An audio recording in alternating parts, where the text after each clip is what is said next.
나 예수 믿어 할 때 누가 누구를 선택한 것 같아요? 질문을 던질 때 보면 많은 사람들이 내 눈을 회피합니다.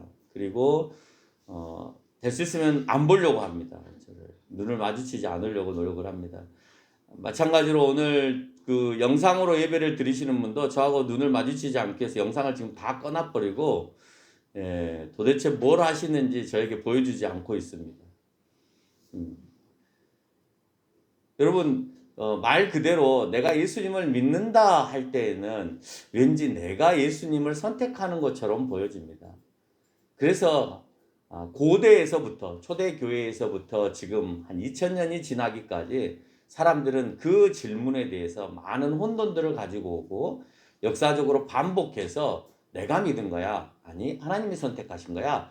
이것에 대한 질문과 대답을 계속 주기적으로 500년마다 한 번씩 꺼내어서 다시 한번 되새기는 이들이 있게 되었습니다. 지금도 마찬가지입니다. 내가 믿는 것처럼 생각합니다. 오늘 이 시간에 여러분들이 회개하셔야 됩니다. 여러분이 오늘 이 시간에 예수님을 믿으셔야 됩니다. 라고 부흥사가 얘기를 했다면 그것은 사람이 예수님을 믿는 것처럼 설명하는 겁니다. 그렇게 말하면 되는 게 아니고요. 우리는 너무나 그렇게 많이 노출이 되어 있습니다. 그래서 내가 믿어야 되는 거구나.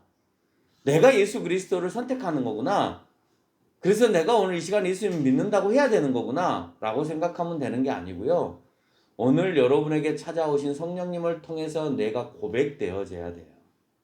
그게 안 되면 그 분위기 속에 내가 고백했다 하더라도 내가 온전히 예수님께로 이끌림을 받을 수 없다라고 하는 사실을 여러분이 아셔야 된답니다. 그 분위기 속에 내가 저도 예수님 믿습니다. 왠지 안 믿으면 안 될 것 같거든요. 오늘 부흥사가 당신 예수님을 믿는다고 고백하셔야 됩니다 라는 말에 그냥 겁먹고 오늘 왠지 그 고백을 안 하면 다 지옥 갈 것 같고 뭐가 안 될 것 같고 나만 이상한 사람 될 것 같고 하니까 그냥 고백은 했는데 돌아서서 교회 밖을 나와서 보니 그것이 아니더라는 거예요. 자기 삶이 하나도 바뀌지 않는다는 거예요. 왜냐? 오늘 사람에 의해서 예수님을 선택했기 때문에 그래요. 그 안에서 말씀하시는 그 목사님이 선포되는 그 말씀 가운데에서 성령이 내 안에서 움직이게 하는 역사가 일어나고 그 역사를 통해서 나도 모르게 내가 주님을 믿습니다라는 고백들이 이루어져야만이 진정한 믿음이 내 가운데 있다라고 하는 겁니다. 그래서 오늘 본문은 여러 번 이제 그런 얘기를 합니다. 16절과 19절의 말씀을 보면 우리가 예수님을 선택한 것이 아니라 예수님이 우리를 선택하셨다라고 되어 있습니다. 그리고 제가 또 말씀드리고 있는 것은 예수님이 선택할 뿐만 아니라 26절과 27절에 보니까 그 선택된 백성들에게는 성령이 증언하셨다라는 말들로 표현하고 있습니다. 그래서 오늘 본문을 종합적으로 하여서 여러분에게 성경 본문에 대한 제목을 예수님이 선택하시고 성령님이 증언하셨다라는 말씀으로 여러분과 말씀을 나누는 거예요. 그렇게 되지 않으면 우리는 가룟 유다와 같이 그냥 형식적인 예수님의 제자로 살다 형식적으로 그냥 이 세상을 마감하게 되어진다. 의미 없이 살다 의미 없이 가게 된다라는 거예요. 그러면 예수가 선택하고 성령님이 증언해 주시면 내 마음 가운데 증언해 주면 당시의 제자들은 어떻게 되어지고 그 제자들에게 어떻게 되었으니까 지금의 이 시대의 이 제자들에게도 어떻게 되어질 거냐 하는 거예요. 1차적으로는 당시의 제자들에게 하신 말씀이죠. 2차적으로는 계속 제자들은 양성이 될 거니까 그 다음에 제자인 우리들에게까지 연결이 되겠죠. 예수가 선택하고 성령이 증언하면 어떤 일이 발생하느냐? 14절에 보니까 예수님과 친구가 된다 그랬습니다. 14절의 말씀을 우리가 읽어내려면 12절부터 14절까지 쭉 읽어내야만 됩니다. 그래야 그 성경에서 말하는 친구가 무엇인지에 대해서 우리가 이해할 수 있어요. 그냥 단지 친한 친구 사이에 그냥 내가 도움을 요청하면 도와주는 그런 친구 사이인가? 로 그냥 문자적으로 그냥 친구라는 단어적 의미로 우리가 생각해 버릴 수 있는 겁니다. 그러나 오늘 본문의 12절과 14절의 내용들을 쭉 읽어 내려가다 보면 거기에서 말하는 친구는 서로를 위해서 목숨을 아끼지 아니하는 사이의 친구를 의미하는 겁니다. 그래서 예수님은 친구인 우리를 위해서 또 친구의 죄를 위해서 자기를 죽기까지 하해 주신 거예요. 그러면 예수님의 친구인 나는 그분이 우리를 위해서 죄 가운데 죽으셨다라고 하는 것을 내가 목숨 걸고 전하는 것이 내가 친구의 입장에 있는 거예요. 오늘 성경에서 말하고 있는 친구의 개념과 세상에서 말하고 있는 우정의 개념은 다르다라고 하는 거예요. 네가 친구를 위해서 목숨을 내놓는 것이 그보다 더 값진 것이 없다라고 설명을 하고 있습니다. 이보다 더 큰 사랑이 없다. 서로 사랑해라 그러는데 그 사랑은 어떤 사랑이냐? 친구를 위해서 자기 목숨을 내어주는 건데 그 친구를 위해서 목숨을 내어주는 것은 우정과 우정 사이에서 주는 그런 사랑이 아니라고 말씀합니다. 성경 본문은 그 사랑을 얘기하는 게 아니고 뒤에 나오는 예수님과 제자의 관계를 설명하기 위해서 앞에 서두에서 설명하고 있는 거예요. 나는 친구인 너를 위해서 목숨을 내놨다는 거예요. 그러면 친구인 너는 나를 위해서 어떻게 해야 되냐라고 하는 거죠. 너 역시도 나를 위해서, 복음을 위해서 목숨을 내놓을 각오로 살아야 된다라고 하는 것을 오늘 성경은 우리에게 말씀하고 있습니다. 우리는 돈을 위해서 목숨을 내걸기도 합니다. 그렇잖아요.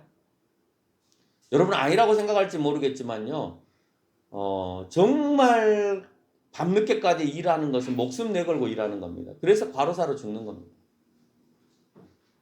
저도 몇 번 과로로 이러다가 죽겠다 하는 때가 있었습니다. 우리는 자기가 성취하고 싶어하는 일에 대하여서 목숨 걸고 합니다. 근데 자기가 죽어가는지 죽어가지 못하는지도 모르는 채 그렇게 지나가는 경우가 너무 많아요. 여러분 고속도로에서 짐을 싣고 다니는 트럭 기사들도 역시 목숨 걸고 일하는 거예요. 언제 어떤 상황이 벌어질지 누가 압니까? 비행기를 조종하는 기장들도 마찬가지고 배를 조종하는 선장들도 마찬가지고 어떻게 보면 언제 어떤 일이 벌어질지 모르는 목숨 걸고 자기가 돈을 벌기 위한 일들을 하고 있는 거예요. 모든 직장생활의 일들도 마찬가지입니다. 내가 언제 과로사로 어떻게 될지 모르는 상황 가운데 있는 겁니다. 과거에 그런 동화를 본 적이 있습니다.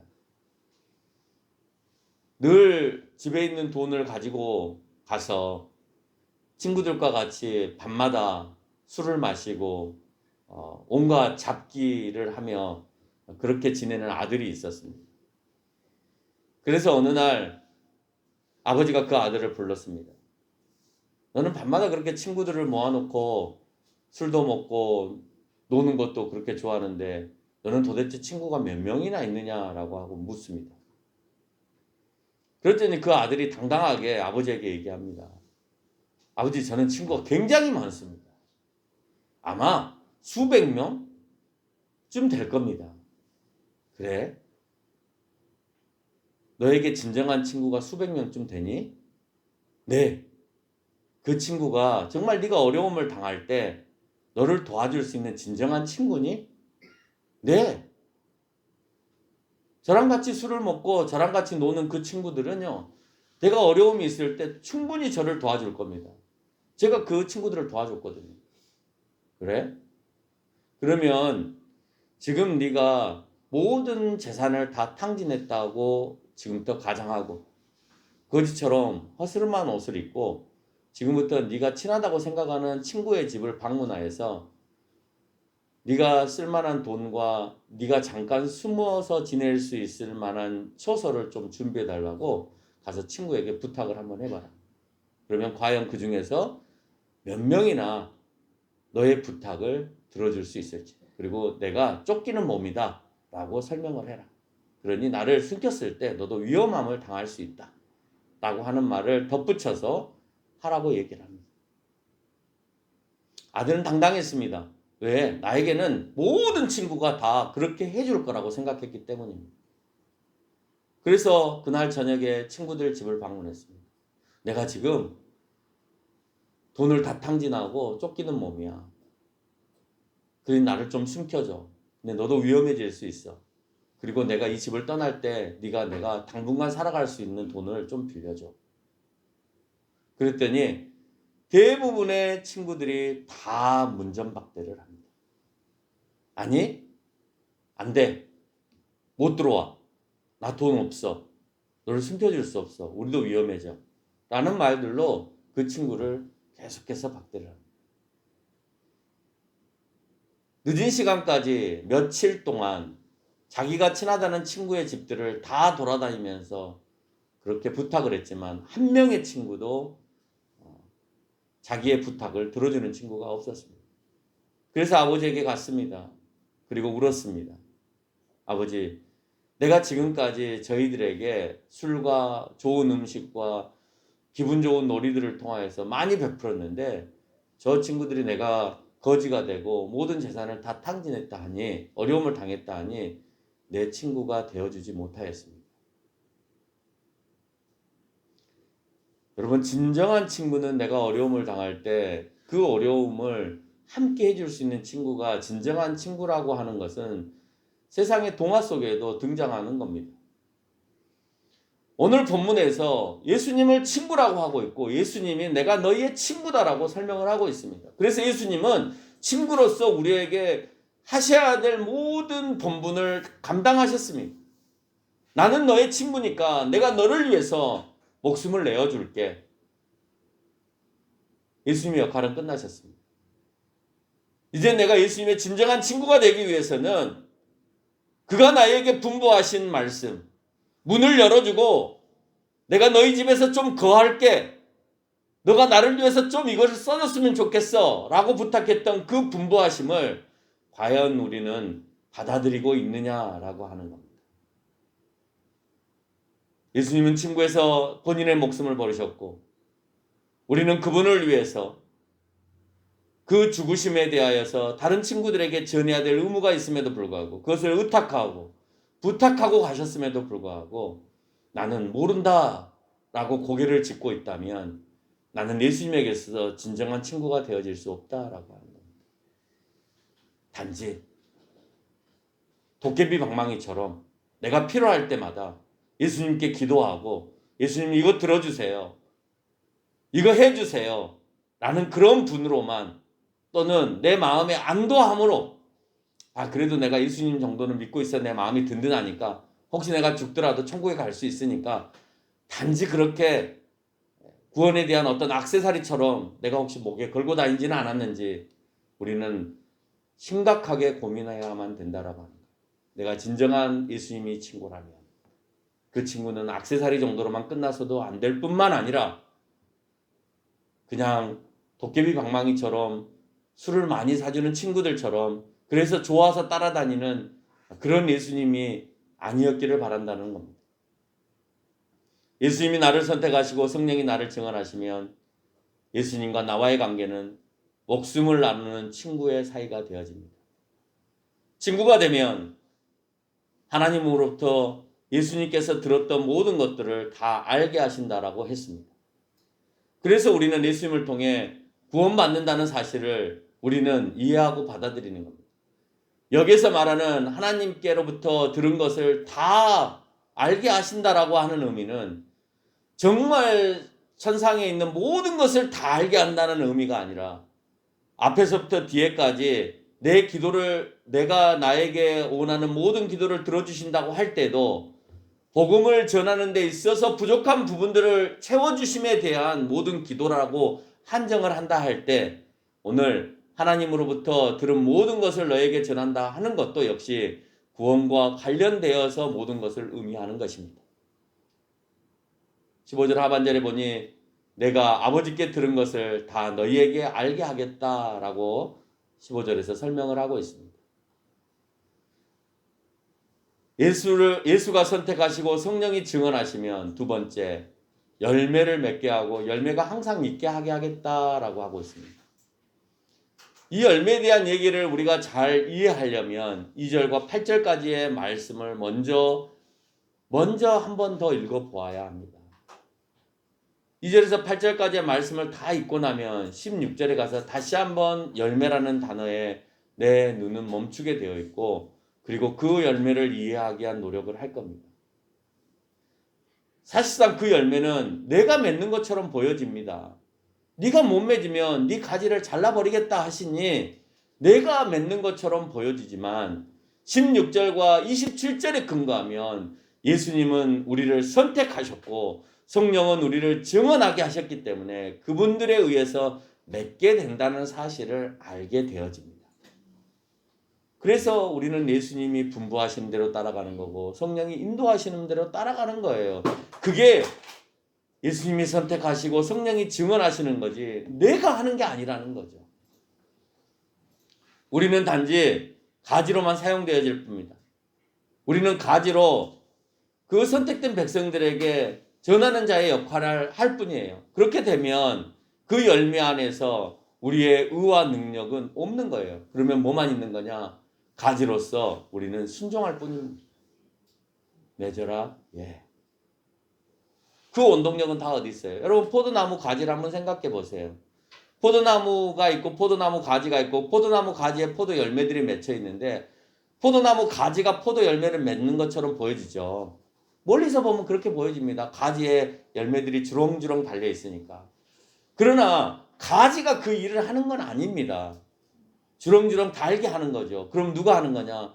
저 뿌리에서부터 영양분이 공급이 되어서 올라와야만이 그 가지 끝에 그 포도들이 맺히는 거예요. 그건 가지가 하는 게 아니에요. 뿌리가 하는 거고 줄기가 하는 거고 또 농부가 그 안에 거름들을 충분히 줘야만이 그 열매를 맺을 수 있는 거예요. 그런데 가지 끝에 포도송이가 열렸다고 해서 가지가 내가 포도송이 열매를 맺었다? 라고 말하는 것은 과학적으로도 생물학적으로도 보는 농부의 입장에서도 말이 안 되는 거죠. 그러나 보는 입장에서는 가지가 충실하게 그 역할들을 해줬고 왜요? 가지도 역할이 있죠. 올라오는 모든 영양분에 있어서 가지에서 영양분이 끊겨버리면 그 통로가 막혀버리면 그러면 끝에 그 포도 열매가 맺힐 수 없는 거죠. 그러니 가지도 살아있어야만이 그 영양분들을 흡수해서 포도 열매를 맺을 수 있는 거예요. 오늘 우리에게 부탁하는 것은 저번 주에도 그런 말씀을 드렸습니다마는 하나님과 소통하는 그 통로의 문이 열려 있느냐가 중요한 겁니다. 우리는 그 통로의 문을 열어놓고 예수 그리스도가 우리를 통해서 하시는 거고 성령께서 우리에게 증언하셔서 그 일을 하게 하신다라고 하는 거예요. 하게 하기 위해서는 소통의 문이 열려있지 않으면 결코 그 열매를 맺을 수 없다라고 합니다. 세 번째는 예수가 선택하고 성령이 증언하면 무엇을 구하든지 다 얻을 수가 있다라고 성경은 얘기하고 있습니다. 과연 그럴까요? 서두에서 얘기했지만 아니라고 말씀을 드렸죠. 여기서 말하는 무엇이든 구하면에서 이 무엇이든은 열매를 맺기 위해서를 위한 무엇이든입니다. 사실은 우리가 저번 주 설교를 통해서 이미 그 무엇이에 대한 것에 대한 열매에 대한 것을 우리가 충분히 설명을 드렸습니다. 그 열매는 복음을 전하고 복음을 받아들이는 사람들에 대한 열매라고 하는 것을 우리가 알게 되었죠. 무엇을 구하는 전제 조건은 주님의 일을 의미하는 겁니다. 내가 주님의 일을 하는 데 있어서 복음을 전하는 일에 있어서 주님 이 일이 막힙니다. 이 복음을 전하는데 저 사람의 마음을 열어주세요. 그런 응답을 얼마든지 하시겠다는 거예요. 여러분 복음을 전할 때 저 사람하고 대화가 안 되고 막힌다 싶으면 속으로 수도 없이 많이 기도를 하면서 그 사람과 접근하세요. 왜 살아계시는 예수님, 살아계시는 성령님이 내 안에 계시다고 생각하면서 저 사람하고 대화가 안 되는데 라는 것으로 끝나버리냐 이 말이에요. 대화가 안 되면 도와주세요. 저 사람과 대화가 되게 도와주세요. 주님, 나 저 사람에게 당신의 복음을 전하고 싶습니다. 근데 내가 능력이 없습니다. 내 말에 능력이 없고 내가 얼굴을 많이 가립니다. 그러니 나에게 용기도 주시고 내 입을 열 수 있게끔 능력도 주십시오. 우리는 모든 일상생활에서 일어나는 일들에 대해서 기도를 다 얻은다라고 착각하며 살아가는 경우도 있습니다. 그렇지 않습니다. 우리 일상에 있어서 우리의 모든 기도가 다 이루어지지는 않습니다. 그 안에 혹시 내 욕심이 있다면 더더군다나 그 기도는 우리하고 전혀 상관없는 기도가 되어질 겁니다. 결국 본문의 흐름 속에서 주님의 친구가 되고 열매를 맺는 일에 동참한 그 사람의 기도를 오늘 하나님께서는 허락하신다라고. 주님, 내가 당신이 친구고 내가 당신의 일을 하는데 당신이 좀 도와주세요. 당신이 없는 게 아니잖아요. 하나님으로 지금 존재해 계시고 지금 내 곁에서 보고 계시고 하나님과의 중보의 역할을 하고 계시는데 좀 제발 이 소리를 들어주세요. 내가 이 일을 감당할 겁니다. 라고 할 때 들어주신다. 충분히 들어주시더라고요. 예수가 선택하고 성령이 증언하면 네 번째로 서로 사랑하게 된다고 17절에서 얘기를 하게 됐습니다. 복음 전도자로서 서로 사랑하는 것. 서로 여러분 왜 우리에게 서로 사랑하라고 얘기하냐면요. 우리가 서로 사랑해주지 않으면 세상은 우리를 미워하기 때문이라고 얘기하고 있습니다. 세상이 우리를 미워하는 그 미워함에 이겨내기 위해서는 복음을 전하는 우리 스스로가 서로 사랑하는 마음이 일어나야만이 세상에서 이겨낼 수 있다라고 하는 거예요. 18절 세상은 우리를 미워한다고 얘기하고 있고 19절 우리는 하나님 나라가 아닌 세상을 사랑하지 않기 때문이다라고 얘기를 하고 있습니다. 그렇다고 세상을 배타적으로 우리는 살아가지 않습니다. 그래? 그러면 나는 세상과 전혀 담싸고 아예 어디 수도원이나 들어가서 아니면 어디 광야에나 가서 세상과 전혀 모르게 그렇게 살아갈 거야 라고 하지는 않습니다. 단지 우리는 세상 사람들이 추구하고 있는 그 관심의 의미가 없는 거예요. 그래 너희는 그렇게 살아가기를 원하고 그걸 추구하기를 원해? 그러나 나는 그렇게 하지 않아. 그게 중요하다고 생각하지 않아. 술을 먹고 즐겁게 사는 것이 즐겁다라고 생각하는 사람, 야 그런 낙도 없이 어떻게 사냐라고 얘기하지만 우리는 그게 아니고도 더 좋은 낙이 있어 라고 생각하고 산다는 거예요. 야 5일 동안 열심히 일했는데 토요일하고 주일날은 여행도 가고 바람도 쐬고 뭐 이렇게 살아야 되는 거 아니니? 그러니? 나는 그거보다 더 오늘 예수님 앞에 예배 드리는 것이 내 마음에 더 평안하고 더 내 마음에 기쁨이 있어. 그래서 나는 그거보다 더 값어치가 있기 때문에 예배 드리러 가고 싶어. 그게 그 사람들이 생각하는 생각과 우리가 생각하는 생각, 값어치, 가치의 의미가 다르다라고 하는 것을 말해주고 있는 겁니다. 그 사람들이 그것을 당당하게 얘기하고 있는 것처럼 우리는 우리의 삶에 있어서 당당하게 얘기할 수 있어야 된다라고 하는 거예요. 그러기 위해서는 그렇게 살아가는 사람들이 서로 힘을 모아서 사랑해 주지 않으면 정말 당신 멋있다. 정말 당신 예배 드리는 게 아름다워. 정말 당신이 복음을 전하는 것은 정말 많이 본받고 싶어.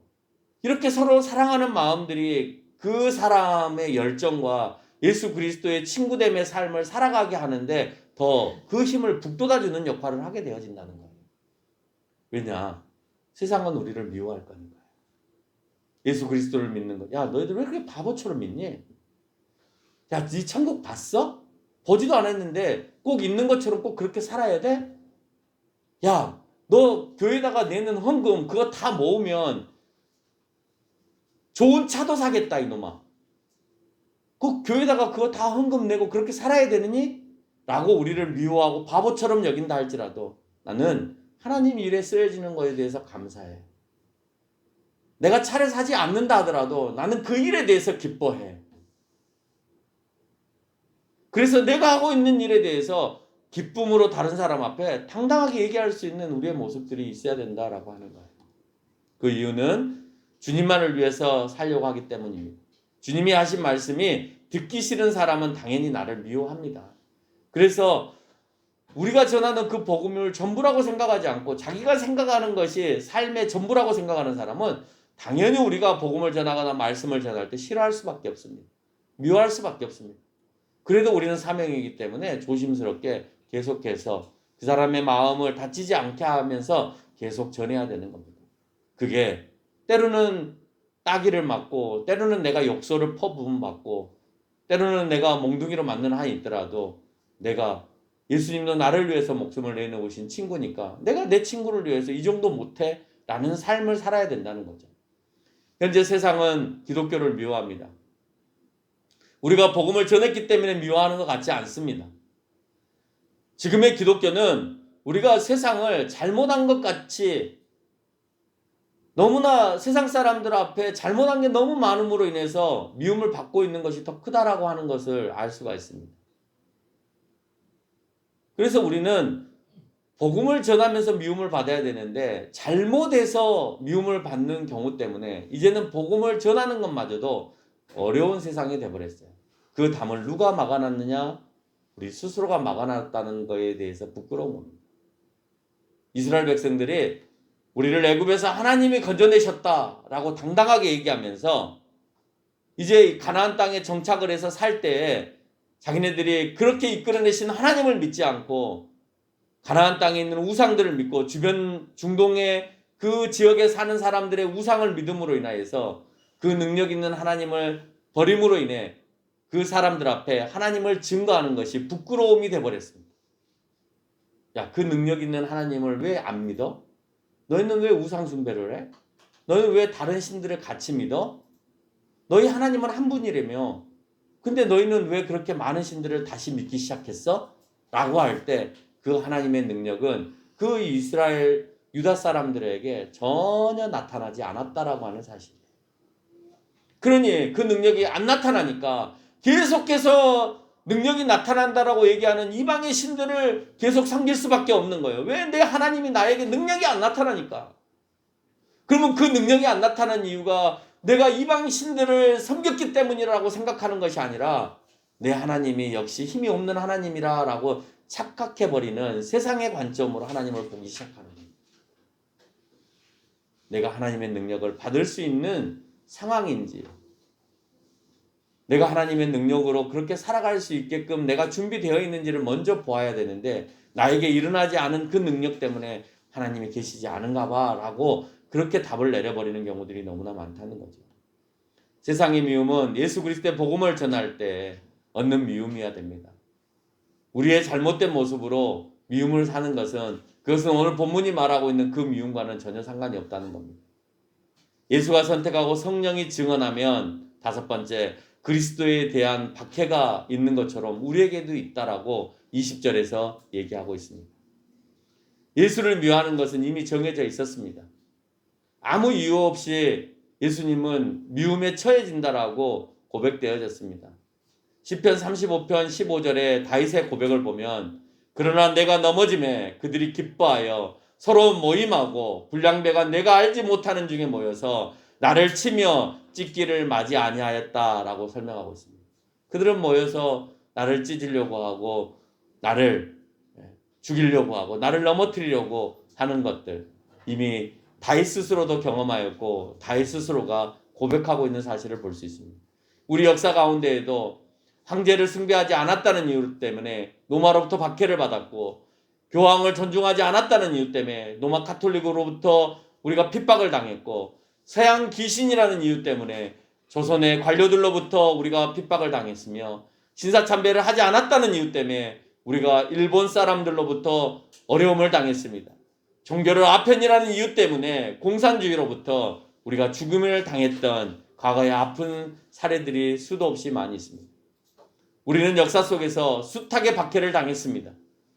오늘 본문은 예수님께서 살아계실 때에 1차적으로는 제자들에게 닥칠 박해에 대해서 설명하고 있지만 우리 시대에도 얼마든지 교황에게 받은 것처럼 황제에게 받은 것처럼 조선 정부에게 받은 것처럼 일본 정부에게 받은 것처럼 공산주의나 사회주의에게 받은 것처럼 우리에게도 핍박은 언제든지 찾아올 수 있다라고 하는 사실입니다.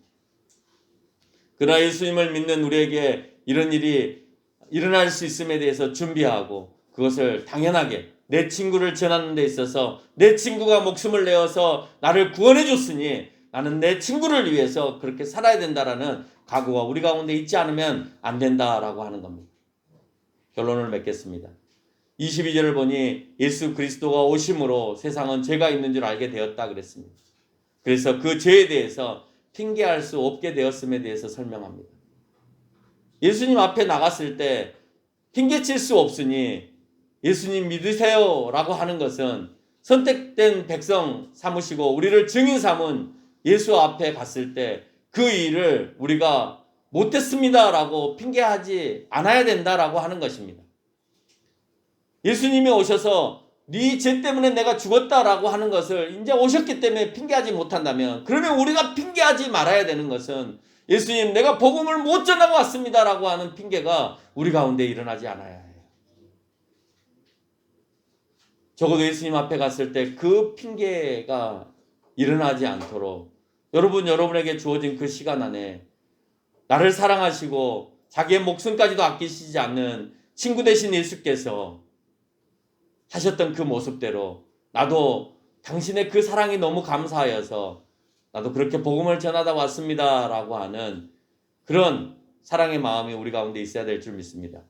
우리의 일을 고백하기 위해서는 이 일을 감당해야 된다는 사실들을 우리가 기억하면서 살아가는 저와 여러분이 되시기를 축원합니다.